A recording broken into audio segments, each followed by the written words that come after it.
बिस्मिल्लाहिर्रहमानिर्रहीम। अस्सलाम वालेकुम स्टूडेंट्स। एक्सरसाइज 30.5 आपको शो हो रहा होगा कि आज हम एक्सरसाइज 30.5 को सीखने वाले हैं। सही है।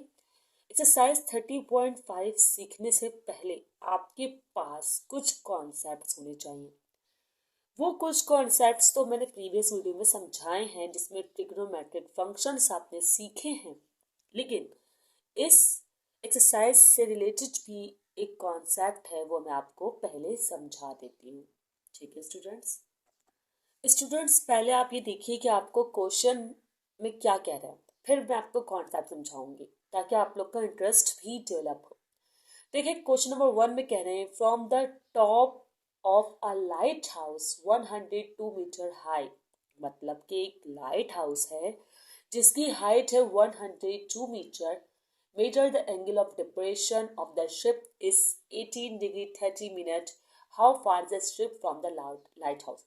मतलब हमें एंगल दिया हुआ है, वो भी एंगल ऑफ डिप्रेशन। अच्छा, एंगल ऑफ डिप्रेशन क्या होता है मैं आपको समझा देती हूँ।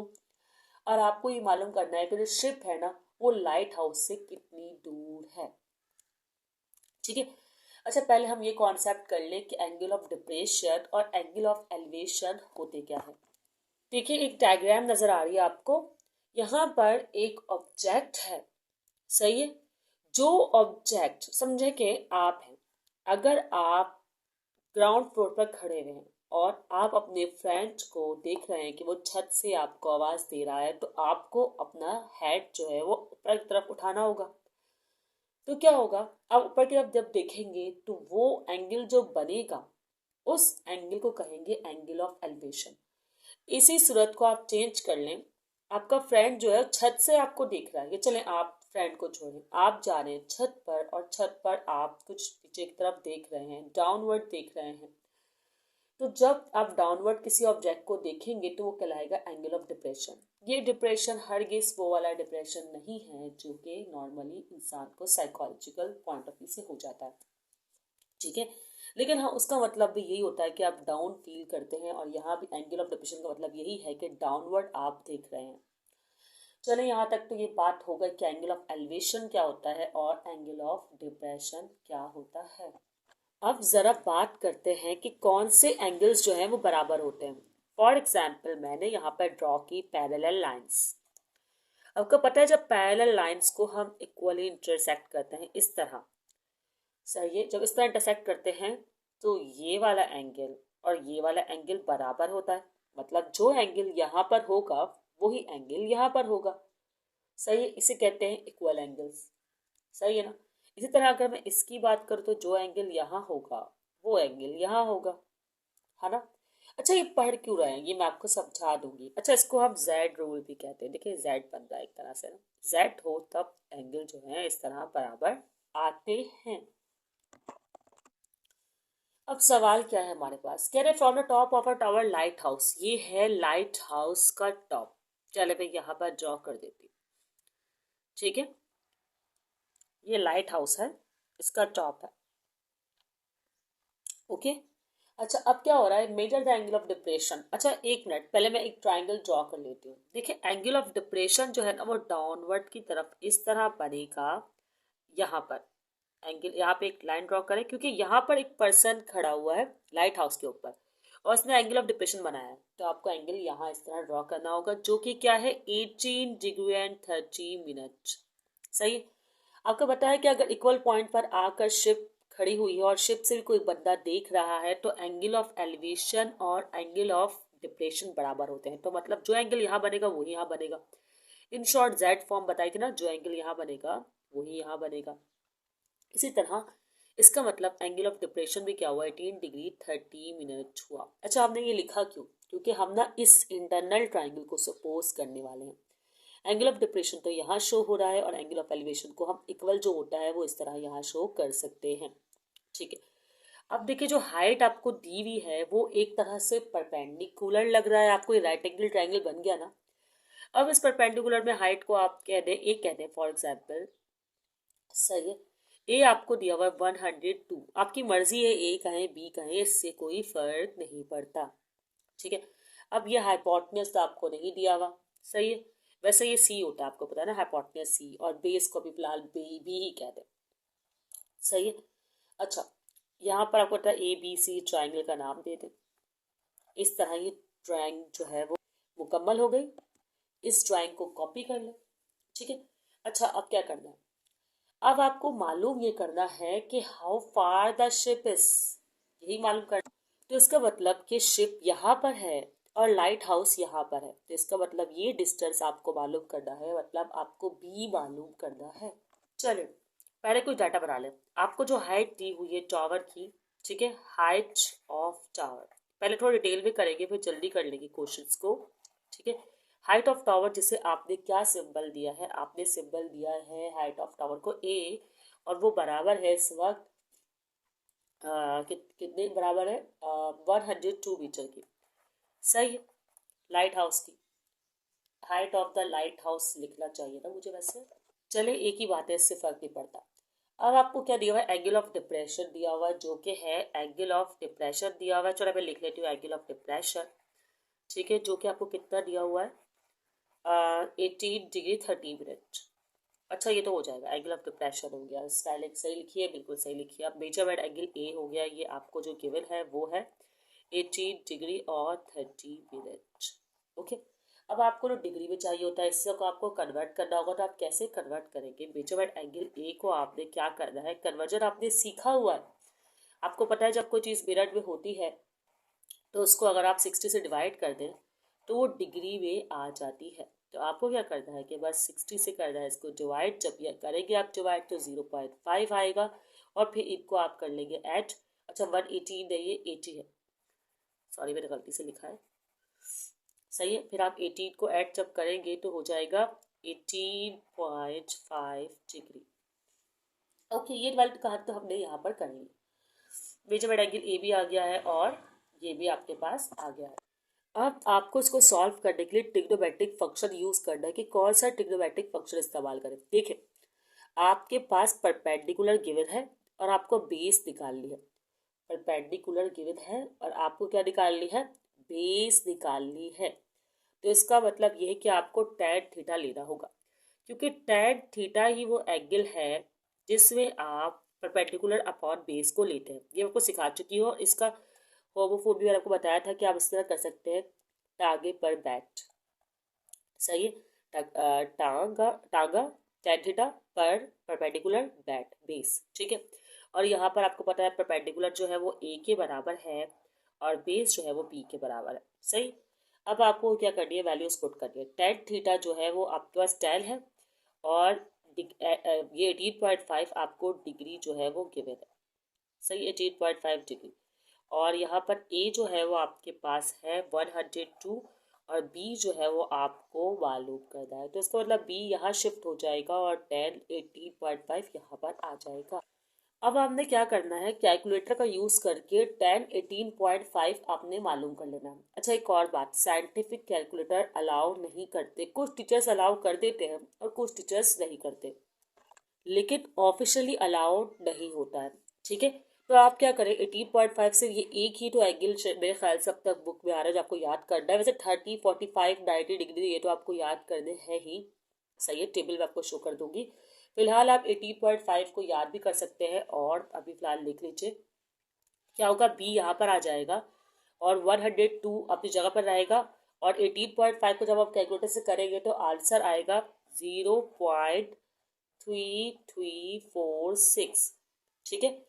फिर आपको उसको कर देना है डिवाइड। जैसे ही आप इन दोनों को करेंगे डिवाइड तो आपके पास जो आंसर आएगा वो होगा 304.84 मीटर। तो ये आ गया डिस्टेंस ऑफ शिप, मतलब लाइट हाउस से शिप जो है इतने डिस्टेंस पर है। तो आप वर्डिंग में मेंशन कर सकते हैं,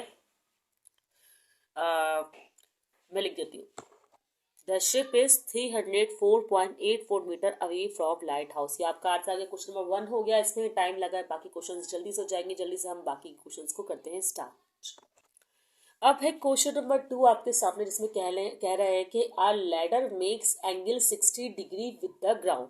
देखें, समझे कि ये एक बॉल है, सही है। आपने लैडर, सीढ़ी को कहते हैं, लैडर आप यूं ही रखते हैं ना, इस तरह करके, ये समझो लैडर है, मैं लैडर की तरह इसे बनाने की कोशिश कर देती हूँ। ये लैडर है, ये लैडर है, ये है लैडर, है ना। अच्छा, अब लैडर जो है वो 60 डिग्री बना रही है, तो वो ग्राउंड से बना रही है, विद द ग्राउंड। ग्राउंड ये होगा, सही है, लैडर रखिए, ग्राउंड होगा। अब यहाँ से लैडर बना रही है 60 डिग्री, ठीक है ना। लैडर 60 डिग्री यहाँ से बना लिया, और कह रहे हैं कि हाइट जो वो रीच कर रही है ऑन द वॉल, वॉल ये है, और यहाँ जो वो हाइट रीच कर रही है वो है 6 मीटर, सही है। और हमें जो मालूम करनी है वो लेंथ ऑफ लैडर मालूम करनी है, मतलब कि हमें ये वाली साइड जो है मालूम करनी है ना। तो आप यहाँ पर सिंबल्स आप रिप्रेजेंट कर दो, समझे। हाइट ऑफ लैडर, आप परपेंडिकुलर को ए बोल रहे ना अब तक, तो ए ही बोले, पता नहीं ये कैसे लिखा है मैंने। और हाइपोटेनस को आप लोग सी बोलते हैं, तो इसका मतलब अभी इस वक्त आप लोग को सी मालूम करना है, और बेस को आप लोग बी बोले, ठीक है। तो इसका मतलब आपको हाइट दी हुई है लैडर की, सही है, लैडर बोल रही हूँ, वॉल की। तो आप हाइट ऑफ वॉल को यहाँ पर इस वक्त ए बोल रहे हैं, जो कि 6 मीटर है। इसको ब्रैकेट में लिख दिया जो आपने सिंबल दिया। और जो आपको एंगल दिया हुआ है, सही है, एंगल को क्या नाम दूँ, एंगल, अच्छा इसको, हाँ ए है ना ये, और ये बी है और ये सी है, तो सबसे मेजरमेंट एंगल ए दिया हुआ है आपको। तो वो आपको कितना दिया हुआ है, 60 डिग्री दिया हुआ है, सही है। और आपको जो मालूम करना है वो हाइपोटेनस मालूम करना है, मतलब लेंथ ऑफ लैडर मालूम करना है, सही है ना। ट्राइंगल के लिहाज से तो इसे हाइपोटेनस बोलेंगे, और लेंथ ऑफ लैडर है तो ये सी मालूम आपको करना है। अब आप देखें कौन से साइड्स इन्वॉल्व है, परपेंडिकुलर अपॉन है, इन्वॉल्व है, और हाइपोटेनस इन्वॉल्व है। इसका मतलब ये है कि साइन थीटा है, मतलब साइन थीटा क्या है, साइन थीटा बराबर होता है परपेंडिकुलर अपॉन हाइपोटेनस की, जिसका मतलब ये होता है कि सिद्रा पड़ती है, सही है, ये सारा पड़ती है, कुछ भी बोल सकते हैं, मतलब देखिए सिद्रा पड़ती है, sine theta is equal to perpendicular upon hypotenuse. अच्छा, यहाँ पर तो परपेंडिकुलर को ए कहा गया है और हाइपोटेनस को सी। अच्छा, आपको एंगल गिवन है, एंगल कितना गिवन है, आपको गिवन है एंगल साइन 60 डिग्री, तो आपने यहाँ लिख दिया। और आपको परपेंडिकुलर गिवन है 6, और हाइपोटेनस आपको मालूम करना है, तो ये तो कोई अब मसले की बात रही ही नहीं है। आपको क्या करना है कि पहले सी को यहाँ शिफ्ट कर देना है, और साइन 60 आपने कैलकुलेटर में नहीं देखना, बल्कि आपको साइन 60 तो पता होना चाहिए कैसे निकालते हैं। साइन 60 बराबर होता है √3/2 के, सही है।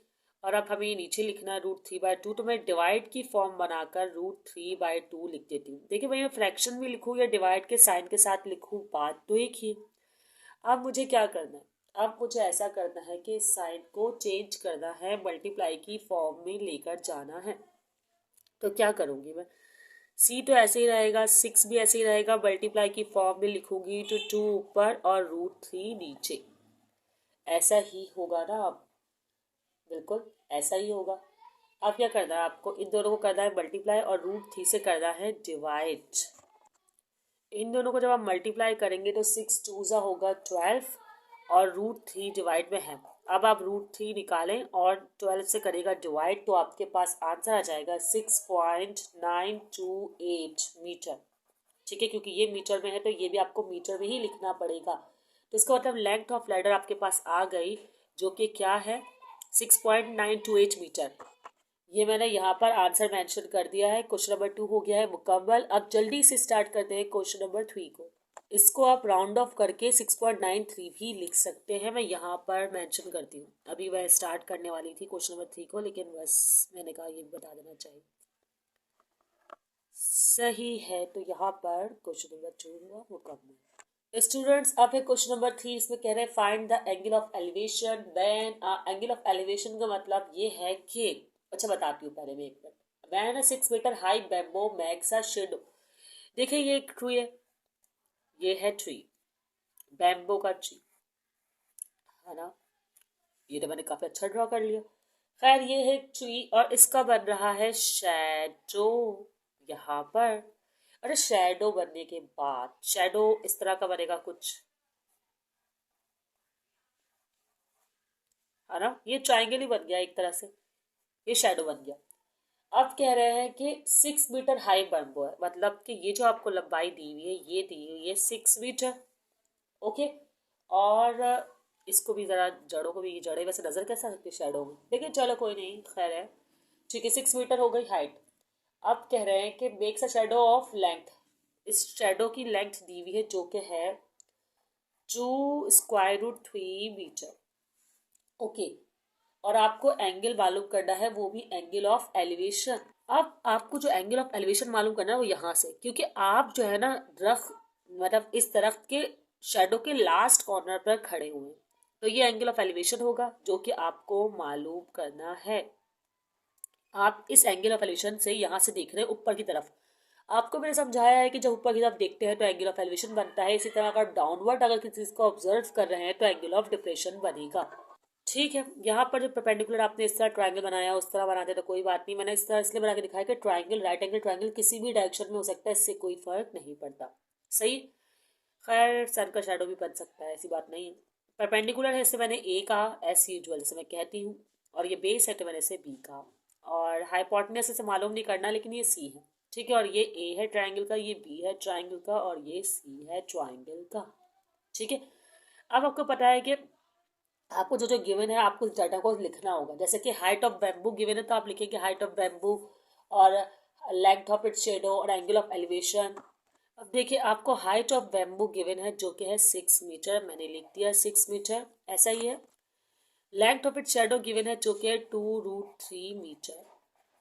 ओके, और एंगल आपको मालूम करना है। अब देखिए आपके पास कौन सी साइड्स इन्वॉल्व है, परपेंडिकुलर और बेस इन्वॉल्व है। जब परपेंडिकुलर और बेस इन्वॉल्व होती है तो अभी हम पहले ही क्वेश्चन कर चुके हैं कि परपेंडिकुलर और बेस जब इन्वॉल्व थी तो हमने लिया था tan theta.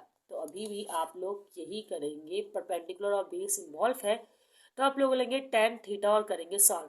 tan theta perpendicular base है जिसको मैं यहाँ पर बोल रही हूँ a/b, टांगे पर बैठ भी कहते हैं इसको। अब आपको tan थीटा मालूम करना है और a और b आपको गिवन है। a कितना गिवन है आपके पास, a है आपके पास गिवन 6 और b आपके पास गिवन है 2√3 गिवन है। अब इसको करते हैं सॉल्व। देखिए क्या होगा, 2 1 और 2 2, ऐसा ही हो रहा है, 2 1 और 2 3।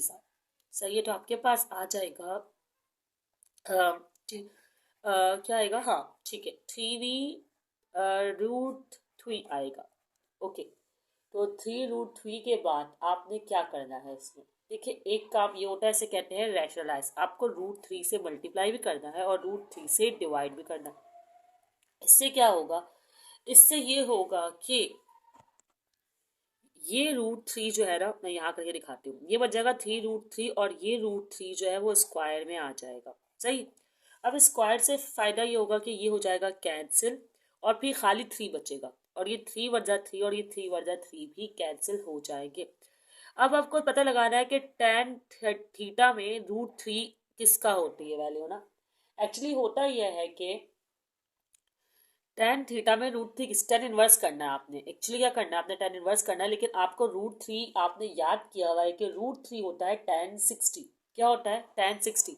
तो आप लोग यहाँ पे मेंशन करेंगे कि tan 60 डिग्री जो होता है ना वो √3 होता है। ये मैं सिंपल कैलकुलेटर से बता रही हूँ, अगर साइंटिफिक अलाउड हो तो आप क्या करेगा, tan इनवर्स और √3 कर दीजिएगा तो आपका एंगल आ जाएगा। ठीक है, tan 60 डिग्री √3 है तो आपको क्या करना होगा कि आपका, आपने इस तरह बताया तो बोला थीटा जो है इसका मतलब tan 60 डिग्री √3, तो थीटा क्या हुआ, थीटा आपके पास यहाँ पर 60 डिग्री हुआ। तो आपके पास एंगल ऑफ क्या निकाला था आपको, एलिवेशन आ गया। यही आपका आंसर, आप लोग लिख लीजिएगा, यही है एंगल ऑफ एलिवेशन जो आपको इस क्वेश्चन में मालूम करना था। अब जल्दी से एक और क्वेश्चन करते हैं, वीडियो ऑलरेडी हो रही है लॉन्ग। स्टूडेंट्स, इस क्वेश्चन का आप लोग ले लें स्क्रीनशॉट। जो नेक्स्ट क्वेश्चन है मैं वो नेक्स्ट वीडियो में आपको समझा दूंगी, क्योंकि कैपेसिटी थोड़ी सी कम है तो नेक्स्ट क्वेश्चन को मतलब अभी आप लोग को समझाना थोड़ा सा हार्ड है। ठीक है, तो मैं नेक्स्ट क्वेश्चन नेक्स्ट वीडियो में जल्दी अपलोड कर दूंगी, नेक्स्ट डे ही। ओके स्टूडेंट्स, अपना ख्याल रखिएगा। अल्लाह हाफिज़।